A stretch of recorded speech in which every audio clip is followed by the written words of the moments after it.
I'm Willemien Otten. I'm the Doherty Grant McLear Professor of History of Christianity and Theology in the Divinity School at the University of Chicago. And I'll be speaking about Augustine's City of God, or as it is called in Latin, De Civitate Dei. That can be seen as a Christian take on history. But that is very different from saying that it is a Christian history, because it is not. The work is really much too complex for that.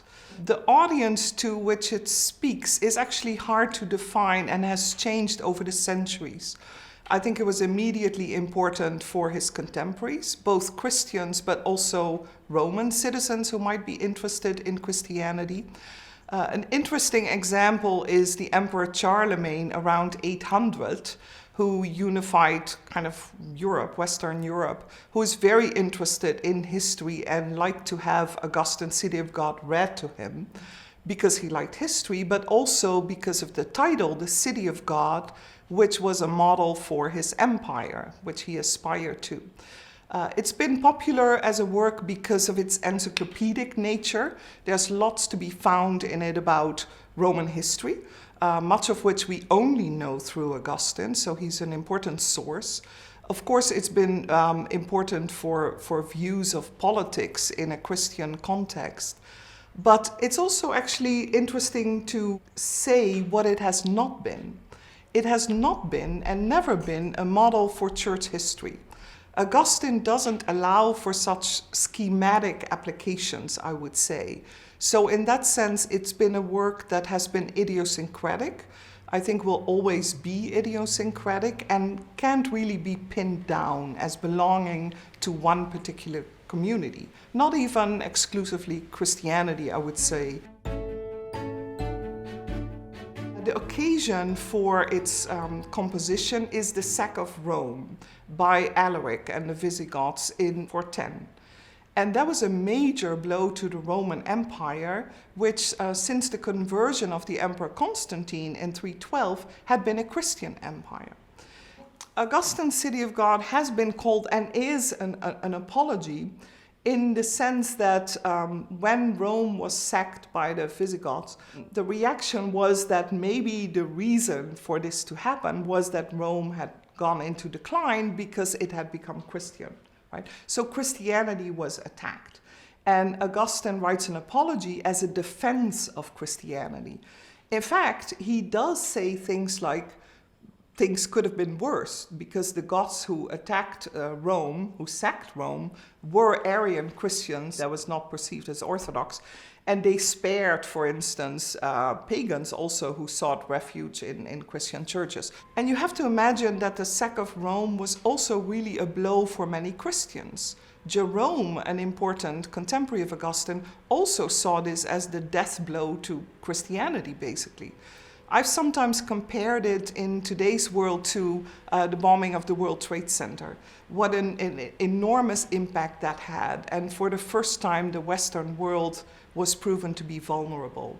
But that's ultimately not the real goal of the work, saying that as an immediate reaction to the work, but then he's laying out, fanning out into a much broader view of history. The book is really about a history of two cities that are in constant tension with each other. He had this notion of the two cities much earlier. And you can find it foreshadowed, for instance, in the book of Revelations, where you have the heavenly Jerusalem contrasted with Babylon, who's a whore and who stands for Rome. You know, this is the pagan Rome. Paul speaks about a heavenly Jerusalem that is the mother of us all, but also an earthly Jerusalem that is under the law. So this theme of two opposing cities was a theme that was already in Augustine's works in various places. And one historian even says that Augustine would have written the City of God even without the sack of Rome. I think you should say he could have written it without the sack of Rome, but I'm not sure that he would have written it because it was very important for him. But then he unfolds, and that's why he needs the 22 books, about 10 of which are an apology, where he actually kind of criticizes Rome and says also that Christianity is not to blame for the fall of Rome. He's even critical of Roman emperors, even the ones who are Christians. Because, and this is the complexity of Augustine, he realizes that if you blame pagan history, then you can say, as his contemporary Eusebius did, well, you know, a Christian emperor is the Messiah, so Constantine is the Messiah. But what if the Christian emperor fails? Then, in fact, your religion would have failed, and even your God would have failed. So Augustine is very careful not to do that. And even one of the best Christian emperors at the time, Theodosius, the most complimentary thing he has to say about him is that he went to church regularly. And so he was a good Christian. But that doesn't translate into being the best emperor. So he wrote the work, and this is important to add about context, also to console Christians who would come as refugees after the sack of Rome to North Africa. So he consoled Christians that their having become Christian is not a bad thing, that they will kind of win out, say, in the long run. But he's also speaking to sympathetic pagans who he doesn't want to alienate, but wants to win over so that the idea can be that they can also become citizens of the city of God. So the consolation aspect is important, and also the persuasion aspect. I would say they go hand in hand, that pagans, the people who are not yet Christian, can become Christian.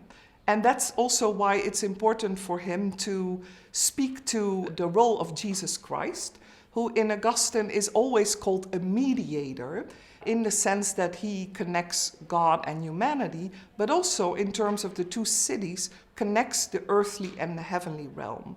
And he wants to instill in pagans the idea that turning to this mediator, say, is very important, and makes Christianity, which has the incarnation, a superior way of knowledge, say, compared to Platonism. If we look to the key themes of Augustine's work, it is called The City of God. That's the title of the work. And that stems from a quote in Psalm 87:3, where it says, "Glorious things are spoken of you, O city of God." So the heavenly city is the city of God. The earthly city is the politics of Rome or whatever other earthly or worldly city you have. Augustine, being negative, can also call it the city of the devil, because it's not the city of God, clearly. Those two cities are for him defined by two loves. It's the love of God, which reigns in the city of God, and it's the love of self to the contempt of God, which holds together the earthly city and earthly politics. And Augustine sees history as a push and pull, in a way, between the influence of the city of God and the influence of the earthly city. But it will only be revealed at the end of time who actually belongs in this city of God. You cannot easily define the city of God. And I think that's also an aspect of the kind of magisterial authority that Augustine has. He never defines the city of God. And he never defines the city of God in the sense that he would identify it with the church. So although I said it's a Christian view of history, it's not that the Christians are always on the good side. So it is possible that, who knows, some bishops in the end will turn out to have been citizens of the city of God. And maybe some pagan politicians who were not Christians in their life, by virtue of the life they lived, will turn out to have earned their citizenship. And then the work itself goes through Roman history, the first 5 books especially, because we have to remember also that Augustine was a Roman citizen. So the Roman past is his past, and some of the Roman sources he discusses are favorite literature of his, that he is attached to also. But of course, he directs sort of what he says about Roman history, which he at times also mocks, especially Roman, idolatry and polytheism. And he can say, you have all sorts of gods for this, that, and the other thing, but you still miss a god for this, right? And so he mocks Roman polytheism to turn it around and to say that Christian monotheism is much better. So he's not beyond frontal attacks. He's certainly not beyond that. And that's actually one of the things I really like about this text compared to a lot of other Augustinian texts. Other Augustinian texts can either be sort of speculative and ethereal at that, like a work on the Trinity. They're very often steeped in biblical exegesis, which some books of City of God are too, Book 18 about prophecy, but they're not, his argument isn't always buried under layers of exegetical interpretation. He is really much more direct than he can often be. So it is really a story of, ultimately, as a term he uses, about the civitas permixta, the mixed city.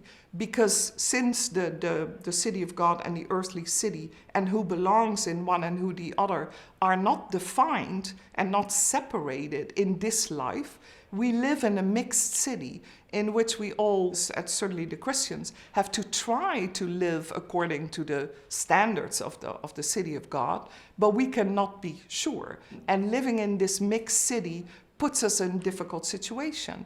So Augustine will discuss things like slavery. He will discuss things whether Christians can be executioners, right, in service of the Roman Empire. Because as a Christian in this mixed city, you also have to dirty your hands. You can't just be a Gnostic or a Manichaean, being so dualistic that you say, I don't want to be involved in the reality of life. That's really not Augustine's vision of Christianity and Christian history. So you live your life. He talks about just war, for instance, and he can see that there might be occasions where war is necessary, and he would not object to it, but what he would object to is the love of violence. So ultimately what you get then is that as a citizen, and we're all citizens, right, of some country or other, you have to try and live according to the ultimate values of your ultimate belonging, your ultimate citizenship. And for Christians, that should be the city of God. And then that belonging in that city, a city of God, will then dictate the relative value of your actions in ordinary life. So you kind of always have to assess, what does my calling to be a citizen in the city of God allow me to do as an earthly citizen in this mixed state where we're in, where citizens of the city of God and citizens of the earthly city are all connected. And he does that really magisterially. Book 19 is especially a book that I particularly love, where he says, for instance, and I think that's also an interesting quote, he defines or redefines Cicero's view of the Republic by saying that he sees a people as a multitude of rational beings held together by common agreement on the objects of their love. And using that definition, again, love is very central, always in Augustine, but using that definition, this is not a partisan Christian definition. I mean, the Roman state can be seen as held together for a time by the objects of their love, and those were nobility and all good virtues. But he then points out that Rome went into decline, and he ultimately feels that only the city of God will have true justice. He accepts way too much that reality is very murky. And in that murkiness of reality, you have to act and you have to make your decisions, and you do that to the best of your ability. But he praises some Roman senators for their good behavior, even though they're not Christian. So he's really, I feel, also quite fair, although it's clear where his ultimate loyalty lies. It's really too complex and too interesting to see him move through what he all has to say about about the history of the world, basically. In that history of the world, and that might be a good theme to mention, he recognizes stages of history. And those stages begin with creation, because since Christianity is now the religion of empire, you begin with the beginning of the world, which is creation, which for him is, of course, Adam and Eve in paradise. And then every age represents a day of creation, right? And there's 6 days of creation, because before you have the rest of the Sabbath. And for Augustine, there are biblical divisions that he makes. So you begin with creation, and the 6th age, that is the age in which he lives, begins with the birth of Christ, begins with the incarnation, and it is the last age. So there will be an end of time that Augustine believes in, and at that moment the heavenly Jerusalem will come down from heaven, and it will be revealed who will be, part of the heavenly city and who will not have been a citizen of the heavenly city. But Augustine does not indicate when that end will come. So sometimes it's said that these ages are like 1,000 years, but they're not chronological millennia. In the Reformation, you then get the Catholics are on the good side and the Protestants are on the bad side, or the other way around, right? And when you're on the good side, you're supported by Christ. When you're on the bad side, the devil is your major influence. Augustine is way too idiosyncratic, too complex, too convoluted at times to do that. And that has, in a way, hampered maybe its influence in that it has not been adopted, but it hasn't really meant that it has not been of influence. And I think actually that in the 20th century, it's made a kind of an interesting comeback. And there are a couple of books that speak to that, but there's an interesting book by Robert Marcus called Seculum, in which he actually deals with the idea of Augustine's concept of social life, right? And how, asks Augustine, do the objectives that men pursue in society relate to the ultimate purposes, right, of their existence? And Augustine reverses, according to Marcus, Constantinian imperial theology, and he desacralizes the political order. And that desacralization of the political order means that there's room for what Marcus called the seculum, a sort of a secular space where different actors, not all of whom are Christians, need to find a way to make compromise, right? So in that sense, Augustine is actually, in the 20th century, very much received as a political thinker, someone who carves out a space for the political arena, where indeed those different actors meet and interact and do their thing, and where the celestial, the heavenly city, and the earthly, the terrestrial city, in a way overlap. But to see that really as an opening up as a space for political action is quite an insightful way to look at things. Now, of course, this has also been contradicted, and there are other people who are more skeptical about Augustine allowing for such a space without being more invasively Christian in wanting to occupy that space and maybe limit the freedom of Christians to kind of make compromises, right, in ways that might potentially not be in accordance with their citizenship of the heavenly city. But I do think that Augustine is mostly now received in terms of this work as a kind of a political thinker. And that's quite fair, because he does really take politics and the human actions in earthly life seriously. And he's not the kind of sectarian Christian who would want to say, well, you listen to these and these commandments and that's what you do. He allows for you, in a way, giving you agency to make those decisions, moral decisions, political decisions, yourself. He's allowing for democracy in that sense as well, I would say. My interest has been in Augustine, because I've written on that, his view on paradise and sexuality. Because Augustine is clearly a thinker who is seen as the quintessential Christian thinker. And he gets blamed for everything that people hold against Christianity, and much of that these days has to do with sexuality and gender. And it is true that Augustine, because he gives us a history, right, from the beginning of the world until the end that we don't know yet when it will appear, he speculates. And of course he speculates by taking off from the life we know, right? The life we know is historical life. He uses the Bible somewhat as a historical book, of course, tracing the history of these two cities. But he speculates about life in paradise. What would life in paradise have been? He's unusual as an early Christian thinker because he's one of the first thinkers who really sees paradise as biological, physiological, historical. There was a real place. Adam and Eve were real beings. They had sex. Had they stayed in paradise for longer, they could have had children in paradise, right? Adam and Eve were always mortal for Augustine, but before the fall, before original sin, they would not have had to die. But before the fall, they would have probably lived on forever in good health, probably, and then would have been taken up with God, as there are other biblical examples about that.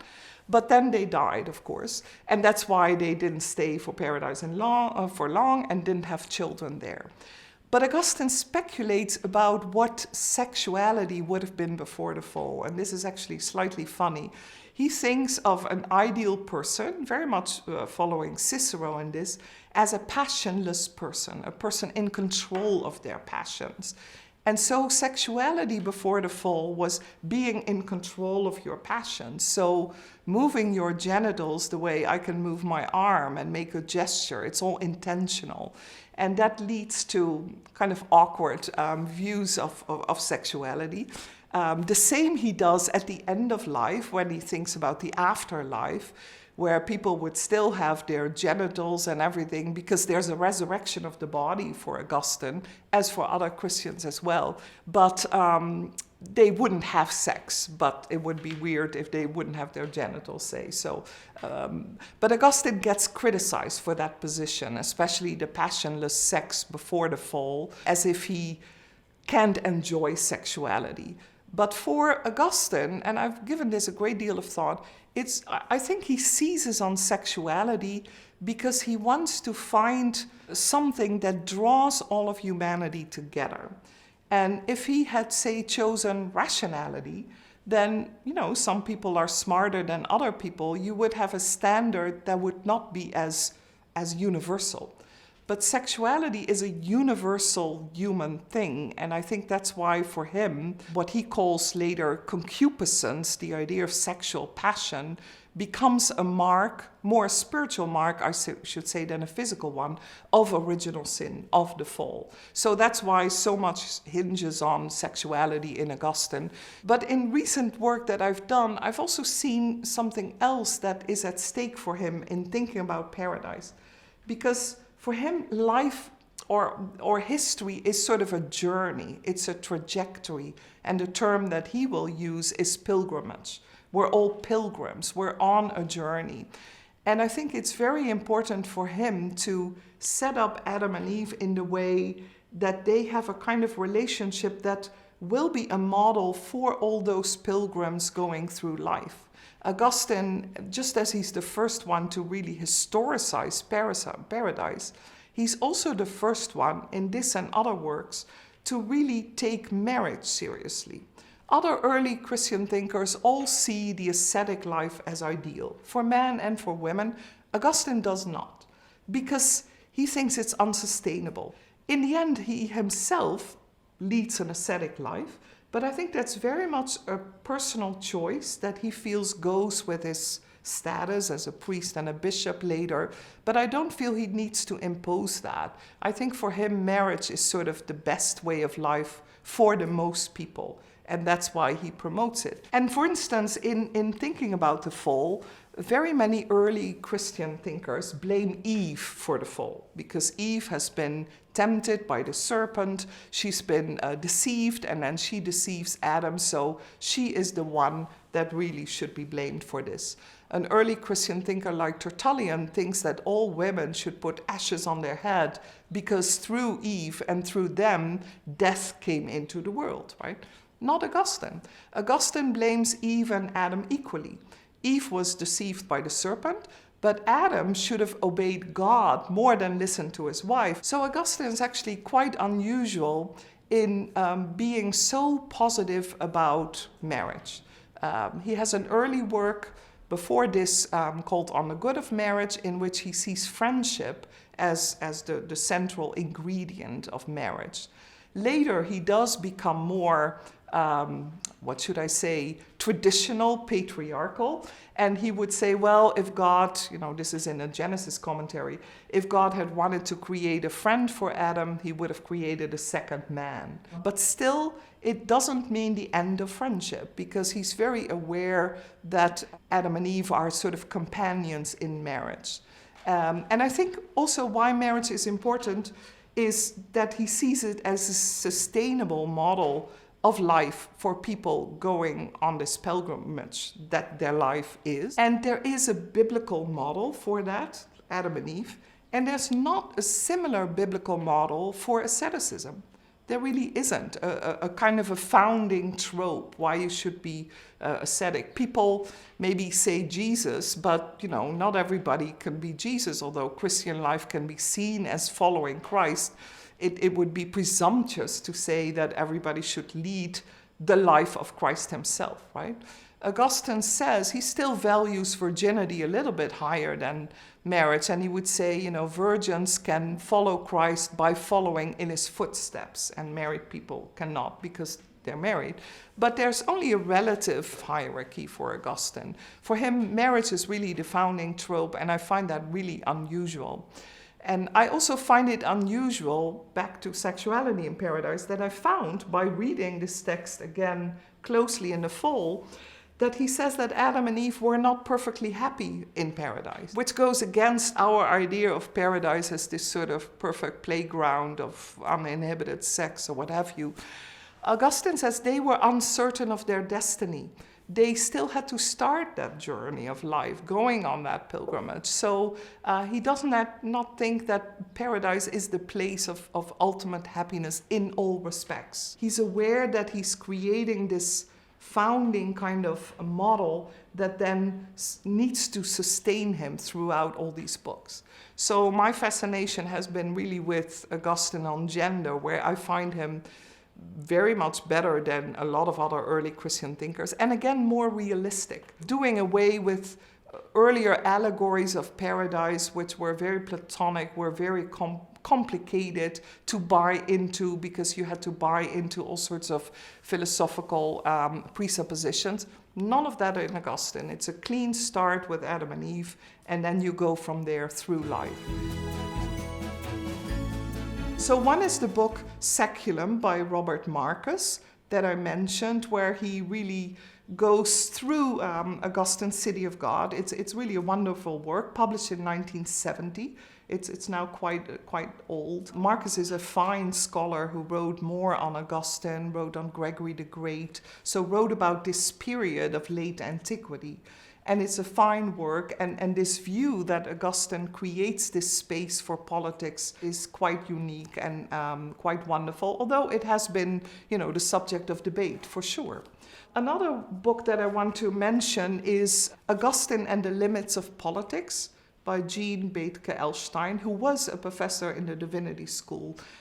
She was an ethicist who wrote on contemporary ethics, but she's one of those persons for whom Augustine's political realism say his idea that Christianity transcends the identification with any political construct was quite important. Then there's a recent book on time, change, history, and conversion, which is by a recent graduate from the Divinity School, Sean Hannon, who wrote his dissertation on Augustine and time, and has a couple of chapters on the City of God in this too. Augustine is known for his thinking about temporality. The Confessions, book 11, have a lot about that. Sean actually applies his thinking about temporality then to his thinking in the City of God about history. And it's quite a wonderful book that also has a lot to say about political life in the present age. So he discusses Hannah Arendt, but also Malcolm X, and goes through kind of the political situation today. So I would recommend that book too. Since it is such a massive work in 22 books, there are guides to reading it. So there is, for instance, the Cambridge Companion to Augustine's City of God that leads you to it. And there's also Augustine's City of God, a critical guide, right? That also has various articles that really touch on all the important subjects that we've been discussing. I also wanted to mention, for a wider context, Peter Brown's biography of Augustine of Hippo. It's the best book you can ever read. It has good things to say about the City of God, which it contextualizes, but it's so much more about Augustine, putting him in historical perspective.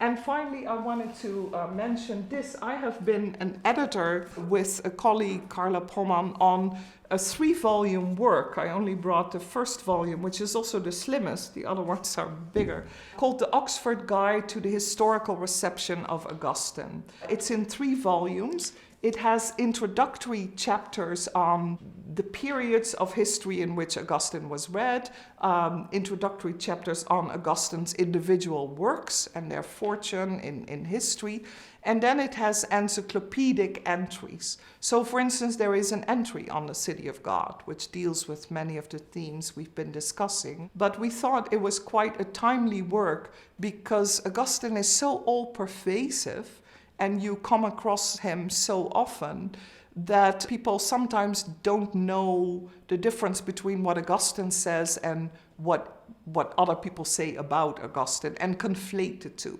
So we wanted to provide people with sort of undiluted, unhampered access to Augustine, because his influence, and maybe I should close with that comment, his influence is here to stay. Augustine will not go away. This work will remain a classic. Many other works of Augustine will remain a classic. He wrote an enormous amount, and his influence over time in terms of Christianity is unparalleled. Thank you.